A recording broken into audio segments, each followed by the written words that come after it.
करने वाले हैं द आयरिशमैन के बारे में। यह कहानी है एक ट्रक ड्राइवर की जो आगे चल करके एक हिटमैन बनता है, मगर जैसे जैसे उसका सफर आगे बढ़ता है वो बदल करके रख देता है पूरी क्राइम की दुनिया को। कहानी की शुरुआत होती है और हम एक बूढ़े आदमी को देखते हैं जिसका नाम है फ्रैंक शीरन। शीरन अपनी कहानी बता रहा होता है कि अब तक उसकी जिंदगी में क्या हुआ है। वो सबसे पहले शुरुआत करता है कि एक वक्त में वो ट्रक ड्राइवर हुआ करता था, लेकिन वो अपने शुरुआती वक्त के बारे में ज्यादा बात नहीं करता। तभी कहानी जाती है फ्लैशबैक और हमारे सामने आता है कुछ सालों पहले का दृश्य, जब हम देखते हैं फ्रैंक को। वो अपने परिवार के साथ बाहर जा रहा होता है। फ्रैंक के साथ उसका एक दोस्त भी है जिसका नाम है रसेल बुफेलिनो। जैसे ये लोग थोड़ा आगे बढ़ते हैं, फ्रैंक बताता है कि ये लोग उसके दोस्त की बेटी की शादी में जा रहे हैं, मगर ये सफर बहुत ही लंबा होने वाला है। इनको जाने में बहुत वक्त लगेगा, मगर ये ड्राइव करके ही जाना चाहते हैं। रास्ते में ये लोग बातें करते हैं और रसेल अपने बारे में बताता है कि उसे भी रास्ते में रुकना पड़ेगा, उसे थोड़ा काम है, और फ्रैंक मान जाता है। अब बातों ही बातों में फ्रैंक बताना शुरू करता है कि आखिर उसकी मुलाकात रसेल से कैसे हुई और उनकी दोस्ती कैसे आगे बढ़ी। अब यहाँ से कहानी चली जाती है फ्लैशबैक में और हम फ्रैंक के जवानी का दृश्य देखते हैं जब वो एक ट्रक ड्राइवर हुआ करता था। उसके ट्रक में बहुत सारा मांस भरा जाता था। वो सारे मांस को लेता था और चला जाता था दूसरी जगह पर डिलीवरी देने के लिए। जैसे ही फ्रैंक के ट्रक में वो लोग मांस को भरते थे, वो सारे दरवाजों को सील कर देते थे ताकि कोई भी उसे खोल ना पाए। एक दिन फ्रैंक जैसे ही एक पेट्रोल पंप के पास पहुंचता है, उसकी ट्रक खराब हो जाती है। तब वो उसे रिपेयर करने की कोशिश करता है, मगर उसे कुछ भी समझ में नहीं आता। बहुत देर वक्त बीत जाता है। दूसरी तरफ हम रसेल को देखते हैं जो इन सारी चीजों को देख रहा है। रसेल को गाड़ियों से लगाव है। वो किसी भी गाड़ी को देख करके बता सकता है कि आखिर उसमें क्या दिक्कत है। वो अपने आप को नहीं रोक पाता और चला आता है ट्रक के पास। वो आगे के पार्ट पुर्जों को देखता है और फ्रैंक को एग्जैक्टली बताता है कि आखिर इस ट्रक में दिक्कत क्या है। इन चीजों को देखने के बाद अब फ्रैंक बहुत ही ज्यादा प्रभावित है रसेल से। उसे लगता है कि रसेल इस पेट्रोल पंप को चलाता है, मगर बाद में उसे पता लगता है कि रसेल पेट्रोल पंप नहीं चलाता, बल्कि वो उससे कई ऊंची चीज है। एक दिन जब रसेल बैठा होता है एक बार में, तभी उसका दोस्त उसको मिलवाता है स्किनी नाम के आदमी से, जिसको बहुत सारा मांस चाहिए अपने बार के लिए। वो आकर के बात करता है फ्रैंक से और कहता है कि मुझे हमेशा ही मांस की जरूरत पड़ती है, लेकिन ये मांस बहुत ज्यादा नहीं है। अगर मैं किसी भी दुकान से खरीदने जाऊंगा तो मुझे बहुत ही ज्यादा पैसे देने पड़ेंगे। मुझे पता है कि तुम इसी का कारोबार करते हो। मुझे ये बात भी पता है कि ये मांस तुम्हारा नहीं है, इसीलिए मैं डील लेकर के तुम्हारे पास आया हूँ। अगली बार जब तुम मांस की डिलीवरी लेकर के जाओ तो रास्ते में ट्रक को रोक देना। मैं उसमें से थोड़ा सा मांस निकाल लूंगा, मेरे भी पैसे बच जाएंगे और तुम्हें ऊपर की कमाई हो जाएगी। फ्रैंक को भी आइडिया अच्छा लगता है कि उसकी ऊपर की थोड़ी आमदनी हो जाएगी। अगली बार जब वो लोग मांस को लोड कर रहे होते हैं तब इसे कहते हैं सील लगाने के लिए, लेकिन फ्रैंक चालाकी करता है। वो सील दरवाजे में ना लगा करके अपने हाथों में छुपा लेता है ताकि स्किनी को मांस देने के बाद वो खुद से लगा देगा इस सील को। थोड़े समय ड्राइव करने के बाद वो पहुंच जाता है स्किनी के पास। उसे जितना भी मांस चाहिए वो देता है और उसके बाद सील लगा देता है। फिर उस जगह पे जाता है जहाँ पर उसे डिलीवरी देनी है। सारे लोग मांस को बाहर निकालने लगते हैं, मगर अकाउंटेंट जब आकर के मांस को गिनता है तब उसे पता लगता है कि मांस कम है। वो आकर के तुरंत पूछता है यहाँ पर फ्रैंक से। फ्रैंक को पता लग जाता है कि अब दिक्कत हो सकती है। तब वो इस आदमी को कुछ पैसे खिलाता है। अब यहाँ पर फ्रैंक को आइडिया आता है कि वो ये काम आखिरी बार नहीं कर रहा है, वो हमेशा ही इस काम को करना चाहता है, इसीलिए यहाँ के लोगों को भी मिला करके रखना पड़ेगा। वो अंदर जाता है और वहाँ पर भी पैसे खिलाता है। अब उसका काम अच्छा चलने लगा है। वो जब भी लेकर के मांस आता है स्किनी को दे देता है। धीरे धीरे उसका मोल बढ़ते जा रहा है। वो और भी जगह मांस दे रहा है। सबको पता लग गया है कि अगर किसी को भी सस्ता मांस चाहिए तो उन्हें फ्रैंक से कांटेक्ट करना चाहिए। जितना वो माल लेकर के निकलता है उससे बहुत कम मांस की डिलीवरी देता है। एक दिन ऐसा होता है कि उसने सारे मांस पहले ही बेच दिए हैं और खाली ट्रक लेकर के पहुंच जाता है उन लोगों के पास। तब वो चौंक जाते हैं और कहते हैं कि ये क्या है। फ्रैंक कहता है कि मुझे कुछ भी नहीं पता, मैं बस एक ट्रक ड्राइवर हूँ। वो लोग सील खुद से लगाते हैं। तुमने देखा कि दरवाजे पर सील था। अब सामान अंदर है या नहीं है ये मेरी जिम्मेदारी नहीं है। इस बात से इन कंपनी वालों को बहुत ही ज्यादा गुस्सा आता है और जिस कंपनी ने इन्हें मांस भेजा था वो लोग उस पर केस कर देते हैं। तब कंपनी वाले सीधा केस करते हैं फ्रैंक पे। फ्रैंक को लगता है कि वो फंस जाएगा। उसे अपने आप को बचाने के लिए एक वकील की जरूरत है। वो सीधा पहुंचता है बिल नाम के वकील के पास। वकील पूरी हिस्ट्री पूछता है फ्रैंक की और एक भारी केस बना करके पहुंचता है वकील के सामने और सारी दलीलों को पेश करने लगता है। वो पुराना पूरा रिकॉर्ड दिखाता है फ्रैंक को कि पिछले इतने सालों में उसने कभी भी छुट्टी नहीं ली है और वो कई साल से कंपनी के लिए काम करता आ रहा है। आज जब कहीं और घपला हुआ तब ये सारे लोग इस पर इल्जाम लगा रहे हैं, जो कि सरासर गलत है। जज को ये सारी दलीलें पसंद आती हैं और वो छोड़ देता है फ्रैंक को और फ्रैंक बहुत खुश है। वो बिल के साथ सेलिब्रेट कर रहा होता है। ये दोनों बहुत ही ज्यादा खुश हैं। तभी यहाँ पर रसेल आता है बिल से मिलने के लिए क्योंकि वो बिल का कजिन है। तभी उसकी नजर पड़ती है फ्रैंक पे। तब ये दोनों बात करने लगते हैं। इन्हें याद आ गया कि ये लोग आखिरी बार कहाँ पर मिले थे। फ्रैंक को भली भांति पता है कि रसेल क्या चीज है, मगर रसेल को पहली बार पता लगता है कि फ्रैंक एक बहुत ही बेहतरीन आदमी है। जब बिल उसे पूरी कहानी बताता है कि इस आदमी ने सारा मांस तो बेचा ही, खाली ट्रक लेकर के पहुंच गया कंपनी वालों के पास और इतना गुदा शायद किसी में भी नहीं है। इन बातों को सुनने के बाद अब रसेल बहुत प्रभावित होता है और कहता है कि आज से तुम ट्रक चलाना छोड़ दो, अब से तुम मेरे लिए काम करोगे, और फ्रैंक भी मान जाता है। तब हमें पता लगता है रसेल के धंधे के बारे में। शहर में जितने भी गैर कानूनी काम होते हैं वो सब रसेल करता है। बिना उसकी मर्जी के शहर में पत्ता भी नहीं हिल सकता। उसको सारे क्राइम की खबर होती है, क्योंकि कुछ भी करने से पहले लोग पहले उससे परमिशन लेते हैं। और रसेल के ऊपर इस शहर में बस एक ही आदमी है, और वो है एंजेलो ब्रूनो। जैसे जैसे फ्रैंक काम करते रहता है, पूरे ग्रुप में उसका नाम हो जाता है कि फ्रैंक का काम करने का तरीका बिल्कुल अलग है। वो जब काम करता है तो किसी को भनक तक नहीं लगती। ये बात पहुंच जाती है ब्रूनो तक। तब ब्रूनो उस पर नजर रखना शुरू कर देता है। दूसरी तरफ अब शहर में भी सारे लोग जान चुके हैं फ्रैंक के बारे में कि वो कितना खतरनाक है और रसेल के लिए काम करता है। जब एक दिन फ्रैंक एक कैफे में होता है, तभी एक आदमी आकर के बैठता है उसके पास और कहता है कि मेरे पास तुम्हारे लिए एक काम है। फ्रैंक कहता है कि तुम्हें पता होना चाहिए कि मैं अरे गहरे लोगों के लिए काम नहीं करता, चले जाओ यहाँ से। तब ये आदमी कहता है कि मैं चाहूँ तो रसेल के पास भी जा सकता हूँ, लेकिन इसमें न तुम्हारा फायदा होगा न मेरा। रसेल मुझसे ज्यादा पैसे मांगेगा और उसके साथ साथ वो तुम्हें कम पैसे देगा। अगर ये काम तुम डायरेक्ट कर दो तब हम दोनों का फायदा हो जाएगा। इतना कहने के बाद वो ढेर सारा पैसा देता है फ्रैंक को। फ्रैंक कहता है कि काम क्या है। वो बताता है कि मेरी एक लॉन्ड्री की शॉप थी, बहुत ही पुरानी, बहुत वक्त से चल रही थी। अचानक एक दिन एक आदमी ने मेरे लॉन्ड्री शॉप के सामने एक दूसरी दुकान खोल दी और अब वो कम पैसे में काम कर रहा है। कोई भी मेरे दुकान पर नहीं आता। हम लोगों ने कई बार कोशिश की उनसे बात करने की, मगर वो हर बार हमें डराते रहते हैं। अब मुझे समझ में नहीं आ रहा कि मैं क्या करूं, इसीलिए मैं तुम्हारे पास आया। तुम्हें बस उन लोगों को डराना है ताकि उन्हें ये बात पता लगे कि मैं चुप नहीं बैठूंगा। फ्रैंक मान जाता है। जैसे ही रात होती है वो बहुत सारा डायनामाइट लाता है, क्योंकि उसका काम करने का तरीका अलग है। वो ऐसे लोगों को नहीं डराता। वो पूरे के पूरे उस लॉन्ड्री को उड़ाना चाहता है। मगर अब वो इस काम को अंजाम देता उससे पहले ब्रूनो के आदमी चले आते हैं उसके पास और फ्रैंक को कहते हैं कि हमारे साथ चलो, ब्रूनो तुमसे मिलना चाहता है अभी के अभी। तब फ्रैंक चला जाता है क्योंकि वो ब्रूनो को ना नहीं बोलना चाहता। ब्रूनो को कोई भी ना नहीं बोलता। जहाँ जाकर के फ्रैंक बैठता है वो देखता है कि रसेल भी यहीं पर है। फ्रैंक कहता है कि सुना है कि तुम्हें नया काम मिला है, वो काम क्या है? फ्रैंक उसे सच्चाई बताता है और कहता है कि एक लॉन्ड्री वाले को डराना है जो दूसरे लॉन्ड्री वाले को परेशान कर रहा है। ब्रूनो कहता है कि तुम उस लॉन्ड्री वाले को कैसे डराओगे? फ्रैंक कहता है मैं डायनामाइट लेकर के आया हूँ, पूरे के पूरे लॉन्ड्री को उड़ा दूंगा। तब ब्रूनो बताता है कि वो लॉन्ड्री मेरा है और जो आदमी तुम्हारे पास ऑफर लेकर के आया था उसका नाम है फिशरमैन। उसे ये बात भली भांति पता थी कि अगर वो रसेल के पास जाता तो रसेल काम के लिए मना कर देता, इसीलिए वो तुम्हारे पास आया और तुम्हें ये बात नहीं बताई कि वो लॉन्ड्री किसकी है। इन बातों को सुनने के बाद फ्रैंक माफी मांगता है ब्रूनो से। कहता है कि अगर मुझे जरा सा भी पता होता तब मैं कभी भी इस काम को हाथ नहीं लगाता। मैं आपके खिलाफ कभी भी नहीं जा सकता। ब्रूनो कहता है कि मेरे खिलाफ कोई जा भी नहीं सकता। अगर अभी तुम यहाँ पर जिंदा हो तो सिर्फ रसेल की वजह से, वरना मेरे आदमियों ने तुम्हें ढेर कर दिया होता। तो रसेल का शुक्रिया अदा करो। अब फ्रैंक सच में एहसानमंद है रसेल का, लेकिन वो बहुत ही ज्यादा गुस्से में भी है कि फिशरमैन ने उसे बेवकूफ बनाया। वो बंदूक लेता है और जाकर के सीधा भेजे में गोली मारता है फिशरमैन के, और उसे मारते ही बंदूक को ला करके फेंक देता है एक नदी में। तभी हम देखते हैं कि यहाँ पर बहुत सारी बंदूकें पड़ी हैं। जब भी कोई किसी को मारता है तो सबूतों को मिटाने के लिए बंदूक को ला करके यहीं पे फेंकता है। जल्दी ये बात चारों तरफ फैल जाती है कि फ्रैंक ने फिशरमैन को मार दिया। अब सब उससे डरने लगते हैं। सबको पता लग गया है कि आदमी कितना खतरनाक है। अब सारे लोग उसके पास ऐसे ही काम के ऑफर लेकर के आते हैं दूसरों को मारने का, और फ्रैंक धड़ल्ले से लोगों को मारना शुरू कर देता है। देखते ही देखते वो इस शहर का सबसे बड़ा हिटमैन बन गया है। सब उससे डरते हैं और उसकी रिस्पेक्ट भी करते हैं, और उसने बहुत सारा पैसा भी कमा लिया। जैसे जैसे पैसा आता है उसकी हरकतें भी बदलने लगती हैं और वह याशी करने लगता है। सबसे पहले वो अपने लिए एक दूसरी औरत को चुनता है, और उस औरत के साथ वो इतना ज्यादा मशगूल हो गया है कि इस बात को भूल गया है कि उसका एक परिवार भी है। जैसे जैसे समय बीतता है रसेल फ्रैंक को कहता है कि मेरा एक दोस्त है जो शहर के सबसे बड़े लोगों में से एक है। उसका नाम है जिमी हॉफा। उसकी एक बहुत ही क्लीन इमेज है, लेकिन उसके साथ साथ वो गलत काम भी करता है। उसे कोई ऐसा चाहिए जो उसके सारे गलत काम को देख सके और लोगों में इस बात को बना करके रखे कि कोई भी उसके खिलाफ नहीं जा सकता और ना ही उसके साथ गद्दारी कर सकता है, और मैं चाहता हूँ कि वो आदमी तुम बनो। फ्रैंक मान जाता है। तब उसकी मुलाकात होती है जिमी हॉफा से। जिमी हॉफा यूनियन लेबर का हेड है। उसके साथ साथ पेंसिल्वेनिया क्राइम फैमिली का भी सदस्य है, मगर ये बात किसी को भी पता नहीं। उसके बहुत सारे लीगल बिजनेसेस हैं, लेकिन वो सारे बिजनेसेस चलते हैं इलीगल कामों से, और वहीं से सारे पैसों को ला करके वो वाइट करता है। वो कभी भी किसी भी इलीगल काम में सामने से नजर नहीं आता, क्योंकि उसे एक पॉलिटिशियन बनना है और वो अपने आप को अभी भी एक पॉलिटिशियन मानता है। अब उसका सारा का सारा काम फ्रैंक कर रहा है, क्योंकि उसके काम से बहुत सारा पैसा जाता है क्राइम फैमिलीज को। एक तरीके से वो बहुत सारी क्राइम फैमिलीज का बैकबोन है। फ्रैंक ने उसके काम को बड़े ही अच्छे तरीके से संभाला है, यहाँ तक कि अब जिमी का काम बेहतर ही होते जा रहा है। जिमी बहुत प्रभावित होता है फ्रैंक से। ये दोनों एक परिवार की तरह रहने लगते हैं। जिमी हमेशा आता है फ्रैंक के घर पे। फ्रैंक की एक बेटी है जिसका नाम है पेगी। पेगी बहुत ही ज्यादा करीब हो जाती है जिमी से, क्योंकि वो हर तरफ पिता का प्यार ढूंढ रही थी, जो प्यार उसे कभी भी फ्रैंक ने नहीं दिया। फ्रैंक अपने एक काम में मशगूल रहता था, लेकिन जिमी को देखने के बाद उसे अपने पिता की याद आती है और वो उसमें अपना पिता ढूंढती है, और जिमी भी अपनी बच्ची की तरह प्यार करता है पेगी को। सारी चीजें ठीक जा रही होती है। तब भी 1960 का चुनाव चुनाव होता है और इस चुनाव को जीतता है रॉबर्ट एफ कैनेडी, जिसके जीत से रसेल बहुत ही ज्यादा खुश है, लेकिन उसके जीत से उतना ही ज्यादा जिमी दुखी है। वो उसे पसंद नहीं करता। जैसे ही कैनेडी प्रेसिडेंट बनता है, वो सबसे पहले अपने भाई को बनाता है वहाँ का अटर्नी, जिसका नाम है रॉबर्ट, और रॉबर्ट सबसे बड़ा दुश्मन है जिमी का। वो किसी भी कीमत पर पकड़ना चाहता है उसे। उसने एक नया स्क्वाड भी बनाया है जिसका नाम है गेट हॉफा।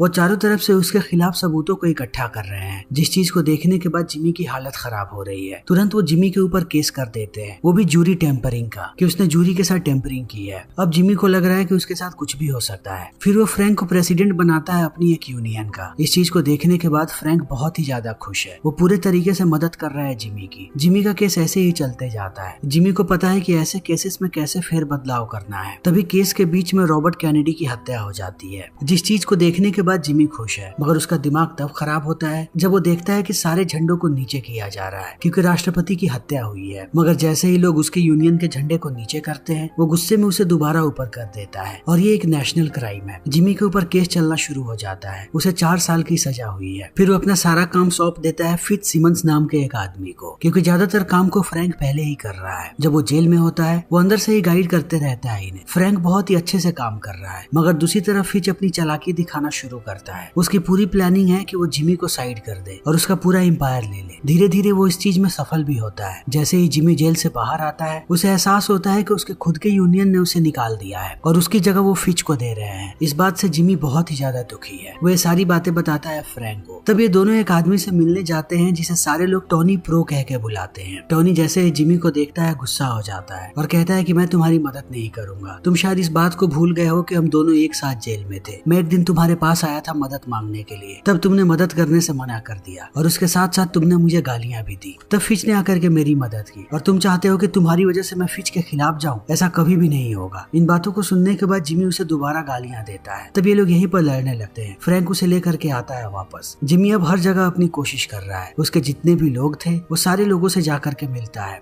मगर कोई भी उसकी मदद नहीं करना चाहता। सबके सब फिच के साथ हो चुके हैं। इस चीज को देखने के बाद जिमी परेशान होने लगता है, मगर वो कोशिश करना बंद नहीं करता। तब उसकी कोशिशों से बाकी लोग परेशान हो जाते हैं, क्योंकि फिच अब तक काम को अच्छे से संभाल रहा था जब तक यहाँ पर जिमी नहीं था। मगर जब से जिमी जेल से बाहर आया है, उसने सबको परेशान कर दिया है, जिससे काम में भी दिक्कत आ रही है। सारे लोग परेशान हो चुके हैं। सबका यही मानना है कि जिमी आखिर जेल से बाहर आया ही क्यों। इसी बीच फ्रैंक को पता लगता है कि उसे अवार्ड मिलने वाला है। तब वो सबको कहता है कि अवार्ड जिमी के नाम से लेना चाहता है। जिमी ने ही उसे ऐसी शोहरत दी है। अब जिमी को भी खुशी होती है फ्रैंक को अवार्ड दे करके। तभी जिमी के पास रसेल आता है और उसे कहता है कि तुम्हें अब रिटायर हो जाना चाहिए। तुम्हारी वजह से सारे लोग परेशान हो चुके हैं। कुछ लोग प्लानिंग कर रहे हैं तुम्हें मरवाने की। इन बातों को सुनने के बाद जिमी भड़क जाता है और कहता है कि किसी की औकात नहीं है कि मुझे मरवा दे। मेरे पास सबके खिलाफ सबूत है। अगर कोई भी मुझे मारने आया तो मैं सबको बर्बाद करके रख दूंगा। सारा का सारा अंडरवर्ल्ड खत्म हो जाएगा। इन बातों को सुनने के बाद रसेल भी चुप हो जाता है। तब फ्रैंक आता है उसके पास समझाने के लिए, मगर जिमी किसी की भी बात सुनने को तैयार नहीं है। तभी थोड़ी देर के बाद हम देखते हैं रसेल को, जो फ्रैंक को एक अंगूठी देता है और कहता है कि अंगूठी बहुत ही ज्यादा खास है, खास करके क्राइम फैमिली में। ऐसी सिर्फ 3 अंगूठियां हैं। पहली अंगूठी है ब्रूनो के हाथ में, दूसरी मेरे हाथ में है और अब तीसरी अंगूठी मैं तुम्हें दे रहा हूँ। तुम्हें इसकी लाज रखनी है। इन बातों को सुनने के बाद फ्रैंक बहुत खुश होता है। अब कहानी चली आती है उस समय में जब ये लोग जा रहे होते हैं फ्रैंक के दोस्त की बेटी की शादी में। तभी जिमी कॉल करता है फ्रैंक को और उसे बताता है कि मुझे पता है तुम डेट्रॉइट शहर जा रहे हो। मेरी वहाँ पर एक मीटिंग है। मैं चाहता हूँ कि मीटिंग में तुम मेरे साथ रहो। फ्रैंक हाँ कह देता है, मगर जैसे ही ये बात रसेल को पता लगती है, वो उसे कहता है कि तुम उसके साथ नहीं जाओगे। फ्रैंक को ये बात समझ में नहीं आती, मगर वो रसेल को कुछ भी नहीं बोलता। अगली सुबह वो जैसे ही जगता है, रसेल उसे कहता है कि तुम्हारे लिए एक काम है, तुम तुरंत निकलो डेट्रॉइट शहर के लिए। वहाँ से तुम्हें लोग लेकर के जाएंगे एक एड्रेस पे। फ्रैंक निकल पड़ता है। थोड़ी देर के बाद लोग उसे लेकर के जाते हैं घर में, जहाँ पर जमीन पे प्लास्टिक लगाया गया है, जिसे देखने के बाद वो समझ जाता है कि आज फ्रैंक को किसी को मारना है। तभी वो देखता है जिमी को। जिमी कहता है कि मेरी मीटिंग कहीं और होने वाली थी, लेकिन अब वो मीटिंग यहीं पर होगी। इस बात को सुनते ही फ्रैंक समझ जाता है कि उसे जिमी को ही मारना है। जिमी और वो दोनों अंदर आने लगते हैं। अंदर आते ही जैसे ही जिमी पीछे घूमता है, फ्रैंक उसे शूट करके यहाँ से चला जाता है, मगर वो बहुत ही ज्यादा दुखी है। वो जिमी को मारना नहीं चाहता था। वापस जाने के बाद उसके पास रसेल आता है और कहता है कि हमारे पास दूसरा कोई रास्ता नहीं था। पूरी दुनिया जिमी की दुश्मन हो गई थी। अगर तुम जिमी को चुनते तब तुम भी मारे जाते और कहीं मैं भी मारा जाता। हमने अब तक अपनी जिंदगी में जितनी भी चीजें कमाई थी वो सब कुछ खत्म हो जाता। जिमी किसी का सगा नहीं था। उसे मार करके तुमने अच्छा किया। तुमने अपने भविष्य को संवारा है। इन बातों को सुनने के बाद अब कहीं ना कहीं फ्रैंक भी शांत हो जाता है। दूसरी तरफ लोग उसकी बॉडी को जला देते हैं ताकि किसी को इसके बारे में कानो कान खबर ना हो। थोड़े समय के बाद जब फ्रैंक अपने घर घर पे होता है तभी टीवी पे एक खबर आती है कि जिमी हॉफा कहीं गायब हो गया है। इस बात को सुनते ही पेगी समझ जाती है कि उसे मार दिया गया, क्योंकि पेगी बहुत समझदार है। वो इन सारी खबरों से वाकिफ थी और उसे ये बात भी पता है कि उसके पिता क्या काम किया करते थे। वो इस बात को जानती है कि जिमी को मारना इतना आसान नहीं है, किसी अपने आदमी ने ही उसे गायब किया है और उसका सबसे खास फ्रैंक ही था। पेगी को ये बात भली भांति पता है कि उसके पिता ने मारा है जिमी को और जिमी उसके पिता की तरह था। अब पेगी बहुत ही ज्यादा भड़की हुई है। वो घर को छोड़ करके चली जाती है ताकि कभी भी उसको शक्ल न देखनी पड़े फ्रैंक की। दूसरी तरफ ये बात अब बहुत ही तेजी से आगे बढ़ रहा है कि जिमी कहाँ गायब हो गया। सारी इंटेलिजेंस वाली एजेंसी सबके पीछे लग जाती है इस बात का पता लगाने के लिए, मगर जिमी का पता किसी को नहीं चलता। लेकिन जब ये सारे लोगों पर जासूसी करते हैं तब इनके बाकी क्राइम्स के बारे में लोगों को पता लगने लगता है। धीरे धीरे करके अब सब पे मुकदमा चल रहा है। जितने भी क्रिमिनल्स थे सबको एक एक करके जेल में डाला जा रहा है और इसी चीज में रसेल और फ्रैंक भी जेल चले आते हैं। उन पर भी बहुत सारे केसेस चल रहे हैं। उन्होंने जितने भी छोटे मोटे गुनाह किए थे वो सारे सामने आ गए और लोग अब उनके खिलाफ गवाही भी दे रहे हैं। अब ये सारे के सारे लोग जेल में हैं और जेल में ही उनकी उम्र बीतती जा रही है। जैसे जैसे ये बूढ़े होते हैं इन्हें बीमारियां होनी शुरू हो जाती है और एक एक करके सारे लोग मारे जा रहे हैं। लगभग सारा माफिया साम्राज्य खत्म हो चुका है। एक दिन रसेल की भी मौत हो जाती है, मगर अभी भी फ्रैंक जिंदा है। उसे थोड़े समय के बाद छोड़ दिया जाता है। बाहर आने के बाद उसे लगता है कि उसके परिवार वाले उसके साथ रहेंगे, मगर कोई भी उसका साथ नहीं देता। वो अपाहिज हो चुका है। इसी हालत में वो पहुंचता है पेगी के पास, मगर पेगी उसकी शक्ल तक नहीं देखना चाहती। तब वो अपने बाकी बच्चों से मिलता है और उन पर चिल्लाता भी है। तब उसकी बच्ची कहती है कि आप हम पर अब चिल्ला रहे हैं, जब आपको चिल्लाना था तब आप गायब हो गए थे। आप अपनी दुनिया में रहते थे, आपने पूरे परिवार को छोड़ दिया, आप सिर्फ हमारे लिए पैसे भेजते थे, आपने कभी भी हमारी परवाह नहीं की, आपने दुनिया के सबसे बुरे काम किए हैं। ये बात सबको पता है कि आपने किसको मारा है। आप अकेले ही रहने के लायक हैं, हम में से कोई भी आपकी जिम्मेदारी नहीं लेगा। फ्रैंक इन सारी बातों को समझ जाता है। उसे पता है कि उसका अंत अकेला ही होने वाला है और उसका अंत बहुत ही जल्द आएगा। तब वो सबसे पहले जाकर के अपने लिए कब्र चुनता है। उसे पता है कि ये चीज भी करने के लिए उसके पास कोई नहीं है। कब्र के बाद वो टाइल्स भी चुनता है जो उसके कब्र के ऊपर होगा और उसका नाम कैसे लिखना है और क्या क्या चीजें लिखनी है वो सारी बातें भी वही बताता है। रात को एक पादरी को बुलाता है और बताता है कि उसका फ्यूनरल कैसा होना चाहिए। पादरी सारी बातों को समझ करके यहाँ से जा रहा है। जाते समय जब वो दरवाजा बंद करता है तब फ्रैंक उसे कहता है कि दरवाजे को पूरा बंद मत करो, थोड़ा सा खुला छोड़ दो। तब खुला छोड़ने के बाद पादरी चला जाता है। ऐसी चीजें जिमी किया करता था। वो कभी भी अपने दरवाजे को पूरा बंद नहीं करता था। इस चीज को देखने के बाद हमें समझ में आता है कि फ्रैंक ने अपनी गलती को एक्सेप्ट किया है कि जिमी को मारना उसकी जिंदगी की सबसे बड़ी गलती थी। वो पाप इतना बड़ा था